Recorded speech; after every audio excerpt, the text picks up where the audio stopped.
अभी हम लोग आज पढ़ने वाले हैं प्रोडक्शन ऑफ साउंड।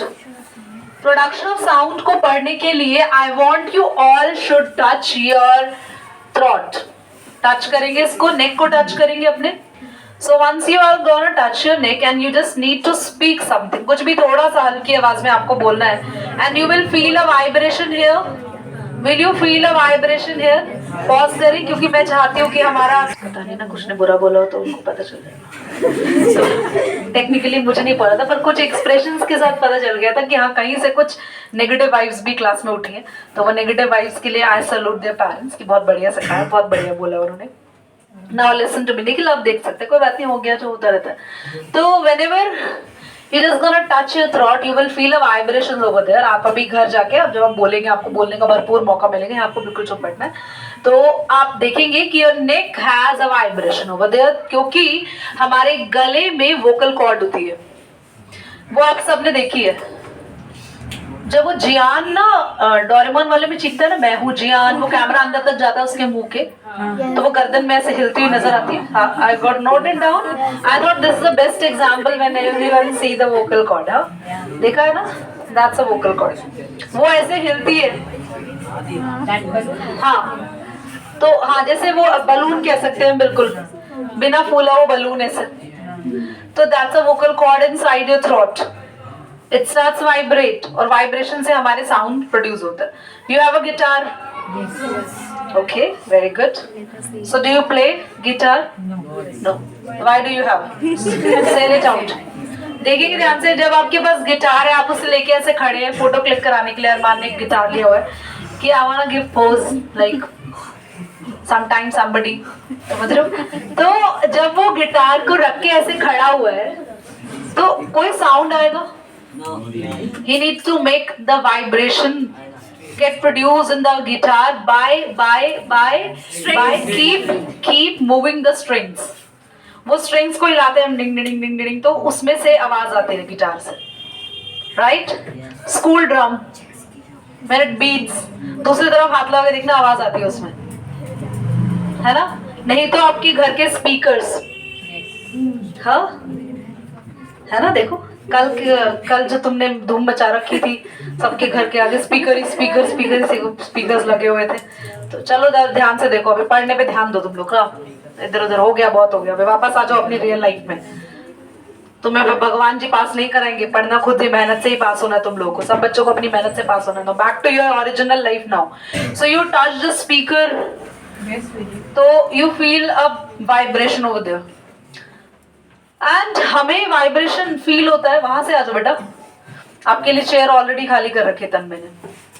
तो जब भी हमें वाइब्रेशन फील होता है, एक और प्लेस भी है।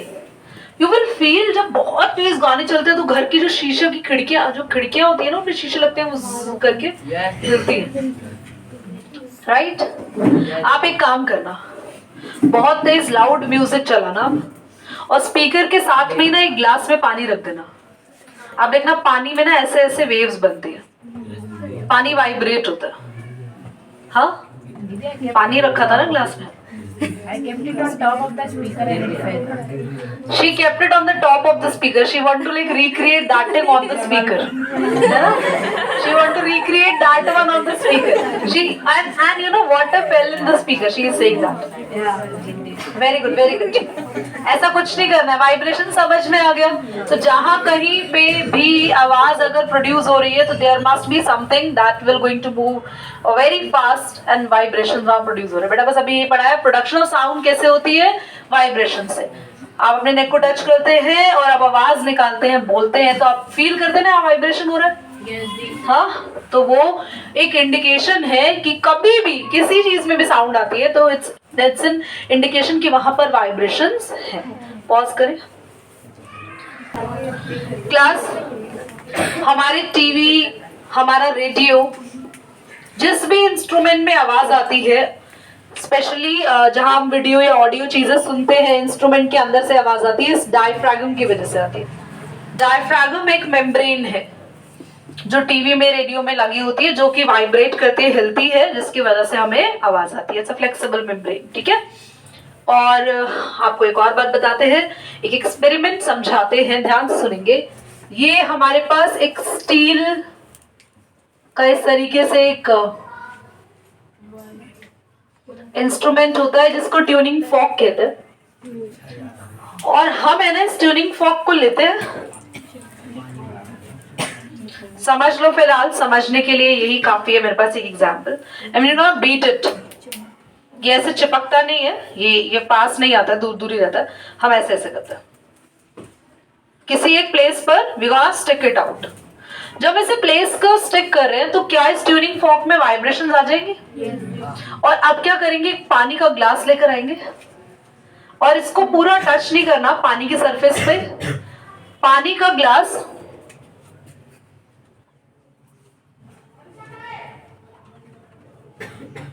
फुल ऑफ वाटर है, ट्यूनिंग फॉर्क उसके जैसे ही नियर आएगा ना बेटा, वाटर स्प्लैश हो जाएगा, वाटर हल्का सा उछल जाएगा वहां। क्यों? एक मिनट, ये भी उछल गया, देख लो, पॉज करो एक बार। तो क्लास ध्यान से सुनेंगे, जो ट्यूनिंग फॉर्क है उसको अगर हम कहीं बीट करते हैं तो उसमें वाइब्रेशन आ जाती है। Whenever you want to touch the tuning fork near to any liquid, you will feel liquid का जो सरफेस है वो हल्का सा पानी वहां से उछल जाएगा। और किस किस बच्चे ने स्कूल में सेम एक्सपेरिमेंट देखा है? Very good, very good. और आप सभी को एक अच्छा सा, एक बहुत ही पॉपुलर एक वीडियो है इसके ऊपर बना हुआ, एक फॉरेन प्रोफेसर का। I will share you on a group also, आप उसको जरूर देखिएगा ताकि जिन्होंने नहीं किया एक्सपेरिमेंट वो उस वीडियो को देख के बिल्कुल समझ जाएंगे। Give the pause, next setting डालेंगे, आज ही गिर जाए।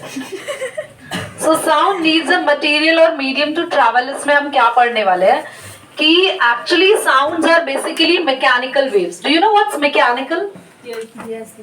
बताओ। ऐसी वेव्स जिनको मीडियम चाहिए होता है। Absolutely right. ये ज्यादा कोई खतरनाक क्वेश्चन नहीं था, इस हेडिंग से ही हमने समझ गए अगर हम लोग ढंग से समझे तो ऋषि यादव, आप ऐसी वेव का नाम बताओ जो बिना मीडियम के भी ट्रैवल करती है। ऐसी कोई भी वेव जिसको मीडियम नहीं चाहिए। No, only from Rishi. The question is transferred to second Rishi now. Pause करें बेटा, ऐसी waves जो without medium भी travel कर सकती है।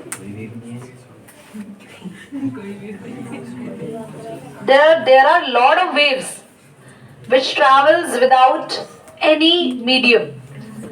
You don't feel that light is coming from sun and sun is in the space where there is a no medium, but still light coming to you. So light doesn't require any medium to travel. समझ रहे हैं? Light फिर भी आपके पास आ रही है। अब एक क्वेश्चन आता है बच्चों के माइंड में कि जब सनलाइट हम तक पहुंच रही है, so why there is no like light in the space में हमेशा अंधेरा क्यों रहता है? क्योंकि सन से जो लाइट हम तक आ रही है ना, उस लाइट से रोशनी होने के पीछे जो रीजन है ना वो है एटमॉस्फेयर। जहां एटमॉस्फेयर होगा ना वहां लाइट फैलती है, और लाइट फैलेगी तो हमें प्रॉपर दिखेगी। और ऊपर ना सन से जो लाइट आ रही है ना हमारी अर्थ तक जब वो पहुंचती है तब तक वो एक बीम रहती है। बीम समझते हो? लेजर। तो फैलती तो है ही नहीं वो, तो रोशनी कैसे देगी? समझे? और एक और चीज आपको बताया था ना, स्पेस में जो साइंटिस्ट होते हैं, वो एस्ट्रोनॉट जो होते हैं, वो रेडियो वेव से बात करते हैं। सो रेडियो वेव्स को भी कोई मीडियम नहीं चाहिए ट्रैवल होने के लिए। So they are not mechanical waves. But sound बच्चों कभी भी बिना मीडियम के ट्रैवल नहीं करते, चाहे आप सॉलिड मीडियम यूज करो, चाहे लिक्विड मीडियम यूज करो, या गैसियस में हम अभी बात कर ही रहे हैं। गैस मीडियम में साउंड ट्रैवल हो ही रही है, साउंड ट्रैवल हो रही है ना, आपको सारी आवाजें सुनाई दे रही है ना। ऐसे ही फिशेस, डॉल्फिन्स, व्हेल्स एक दूसरे से बात करती है पानी में, साउंड ट्रैवल होती है वहां पे। सॉलिड, मोबाइल फोन्स, ये talking, their medium get transferred. मैंने टॉय फोन का एग्जांपल भी दिया था, जो कप से फोन बनाते हो आप लोग, आप बात कर पा रहे हो, वो धागे के थ्रू साउंड ट्रैवल कर रही है। सो दैट मीन्स साउंड किसी भी मीडियम के सपोर्ट में ही ट्रैवल कर सकती है। समझ में आया? और साउंड की स्पीड याद रखना बच्चों, लाइट से काफी कम होती है ना? यस, एब्सोल्युटली राइट, लाइट से बहुत कम होती है। लाइट की स्पीड ज्यादा तेज होती है। इसी के पीछे हम कुछ चीजें और भी पढ़ेंगे, बट साउंड कैसी वेव होती है समझ में आया? The wave which is a kind of a mechanical wave, and sound always need a material to get travel. Okay, give it a pause, right down. Class अभी हम लोग पढ़ रहे हैं factors on which speed of sound depends. बहुत ध्यान से समझेंगे, फिर मैं लिखवाऊंगी सारे पॉइंट्स। हमारे पास टोटल 3 पॉइंट्स हैं। फर्स्ट है मटेरियल, सेकेंड है टेम्परेचर, फिर है ह्यूमिडिटी। लिखना कुछ भी नहीं है अभी। सबसे पहले साउंड ना डिपेंड करता है कैसा मटेरियल है जिसमें वो ट्रैवल कर रही है। फॉर एग्जाम्पल, अगर साउंड एयर में ट्रैवल करती है बेटा, तो उसकी स्पीड अराउंड 344 मीटर पर सेकेंड के आसपास होती है। और अगर साउंड वाटर में ट्रैवल करती है तो उसकी स्पीड अराउंड 1500 मीटर पर सेकेंड के आसपास होती है। वही साउंड अगर सॉलिड लाइक आयरन की बात करें, जो कि तुम्हारे कोर्स में भी गिवन है, वो 5400 something, I will check the number exactly, मुझे याद नहीं है बुक से अभी, तो 5000 समथिंग उसका स्पीड रहता है। 5000 थोड़ा ज्यादा ही रहता है आयरन में। तो हमने नोटिस करा यहाँ पे, देखो एयर में कितनी कम स्पीड है साउंड की, 344 ही। ऐसा क्यों होता है वो भी मैंने आपको पहले बताया है, क्योंकि एयर में ना पार्टिकल्स काफी दूर दूर होते हैं, दिख रहा है, उनमें गैप काफी ज्यादा होता है। लिक्विड में पार्टिकल्स थोड़े से क्लोज आ चुके होते हैं, और सॉलिड में तो पार्टिकल्स बिल्कुल ही एक दूसरे से स्टिक रहते हैं। तो जहां पार्टिकल्स के बीच में बिल्कुल भी गैप नहीं है, पार्टिकल्स एक दूसरे से काफी टाइटली पैक्ड हैं, वो है सॉलिड, इसलिए साउंड उसमें जल्दी जल्दी ट्रैवल करती है और फास्ट ट्रैवल करती है। और आगे आते हैं नेक्स्ट टेम्परेचर। तो I am gonna ask from you, you are gonna hear sound more clear on a hot day और a cold day. Hot day या कोल्ड डे? आपको काफी क्लियर बाहर की आवाजें ठंडे दिनों में आती है, गर्मियों के दिनों में आती है? अरे पढ़ लिया लगता है। हाँ मैंने बताया था, मतलब मुझे याद आ रहा है, मैंने बताया था वही, क्योंकि हमेशा 99.9% बच्चे यही आंसर करते हैं। उनको लगता है सर्दियों की रातों में ना इतनी आवाजें अच्छी आती है कि ना हम पड़ोसियों की ना घर की आवाज भी सुन लेते हैं दीवार पे कान लगा के। I was like giving examples. Arman के रहा, अरमान की पड़ोसी जरा सतर्क रह जाए, हम यहाँ चैनल के थ्रू बताना चाह रहे हैं, ये आवाजें सुनते हैं। Okay, now listen everyone, now coming to the topic. तो क्लास, गर्मियों में अगर हम बात करते हैं तो आप लोगों को ऐसा लगता है गर्मियों में ना देर रात भी हो जाए ना तो सुनसानियत फील नहीं होती, ऐसा लगता है बाहर से अभी भी आवाजें आ ही रही है ना? अभी ठंड में 7 बज जाए, समझ रहे हो तुम, ऐसा लगता है कि बाहर लोग गायब हो चुके हैं, और 9 बजे तो खत्म ही, और 10 बजे देख लो बंदा नहीं दिखेगा, सिर्फ 2-4 डॉग दिख रहे होंगे, 11 बजे वो भी गायब हो जाएंगे, है ना? और 12 बजे फिर जान भी निकली कैसे। ये चल रहा है क्या वीडियो में? चलो मजाक कर, ध्यान सुनो। गर्मियों के दिनों ठंड के दिनों में ये फर्क क्यों आ रहा है, क्या फर्क पड़ता है ऐसे साउंड का ना? एक्चुअली ठंड के दिनों में ना जो पार्टिकल्स होते हैं ना उनसे भी हिला नहीं जाता, तुमसे रजाइयों से निकल के हिला नहीं जाता ना, ऐसे वो भी बेचारे हल्का हल्का वाइब्रेट करते हैं, एनर्जी खत्म हो चुकी होती है उनकी। शी इज सेइंग उन्हें गोंद के लड्डू खिलाओ, ऐसा थोड़ी होता है, पार्टिकल्स कहाँ से खाएंगे, तुम खाओ बेटा। तो you haven't eat? Yes, I have. Gond is the material which is used superb, like very like religiously बोलेंगे, religious भी रहता है, लोगों के लिए culture होता है, बनाना इन राजस्थान, पंजाब एंड हरियाणा। So हाँ, we have also. चलिए ध्यान से देखेंगे सभी, but results are definitely seen to us also. मजाक करें तो देखो, ठंड के दिनों में क्या होता है, पार्टिकल्स जो होते हैं लेस एनर्जाइज्ड होते हैं, एंड गर्मियों के दिनों में जो पार्टिकल्स होते हैं they are more energized. Particles are more energized. वो एनर्जी कहां से आ रही है? वो टेम्परेचर से ही आ रही है, गर्मी से ही आ रही है।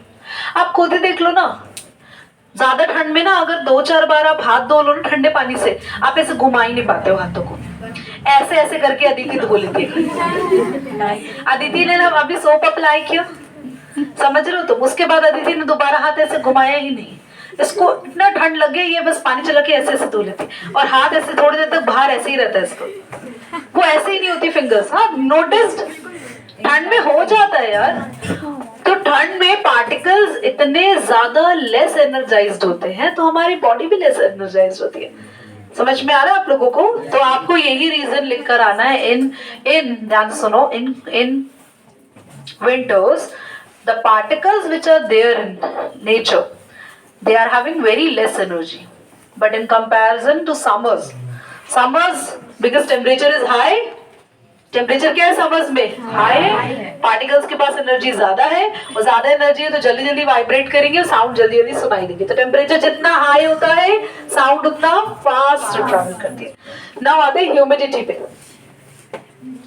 नोटिस करना आप लोगों भी, बारिशों के दिनों में ना आप अपने दोस्त को आवाज लगाना, वो बहुत जल्दी सुन लेगा, ऐसा लगेगा आवाज थोड़ी गूंज भी रही है। बारिश अभी अभी होके रुकी है। उसका दो रीजन होता है।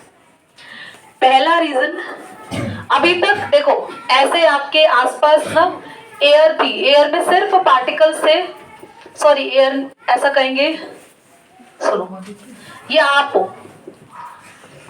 अब अपने आप को कोई माने, ये आप हो, आपके आसपास सिर्फ एयर है, ठीक है, थोड़े बहुत एयर के पार्टिकल्स है। आप बोल रहे हो, चिल्ला रहे हो, अपने दोस्त को आवाज लगा रहे हो, वो मोमोज खा रहे हैं, नहीं सुन रहे। अभी क्या हुआ, थोड़ी बहुत बारिश हुई है, अब आपके पास एयर में ना मॉइस्चर आ गया, पार्टिकल्स बढ़ गए। अब अपने दोस्त को आवाज लगाओगे तो मीडियम बढ़ गया, देख रहे हो, गैसियस मीडियम भी हो गया और वाटर मीडियम भी आ गया, है ना। ह्यूमिडिटी का मतलब क्या होता है, हमारे एयर में वाटर वेपर्स आ जाना, एयर में वाटर वेपर्स आ जाना, और वाटर वेपर और एयर मिलके पार्टिकल्स बहुत सारे हो जाते हैं तो हमारी साउंड बहुत तेजी से ट्रैवल कर पाती है। एक और रीजन भी होता है, सड़कें अगर टूटी फूटी हो तो सारे गड्ढे भर जाते हैं पानियों से, आवाज आराम से जाएगी, ऐसा रीजन भी माना जाता था पहले कभी, बट फिलहाल यही समझना। बोलो। हाँ, फॉग में भी होता है, फॉग हो अभी, हाँ हाँ फॉग हो, या जैसे मिस्ट आती है ना, मिस्ट ओस पड़ती है, उन दिनों में भी हम, उस समय भी अगर हम बोले तो, पर उसमें ना प्रॉब्लम होती है कि टेम्परेचर काफी कम रहता है। गर्मियों में क्या रहता है, टेम्परेचर भी बढ़ा हुआ है, बारिश भी आ गई, तो रेनी सीजन में काफी फेवरेबल होता है। ठंड के दिनों में फॉग है, मिस्ट है, सब कुछ है, एयर वाटर वेपर है, पर वो वाटर वेपर कैसी कंडीशन में है, लो टेम्परेचर की वजह से हल्के फ्रीज्ड कंडीशन में, समझ रहे हो, वाइब्रेट वो भी नहीं होंगे, कम वाइब्रेट होगी। वही बारिशों के टाइम पे जो ह्यूमिडिटी है वो पार्टिकल्स एनर्जाइज्ड हो गए। समझ में आ गया? चलो पॉज करो।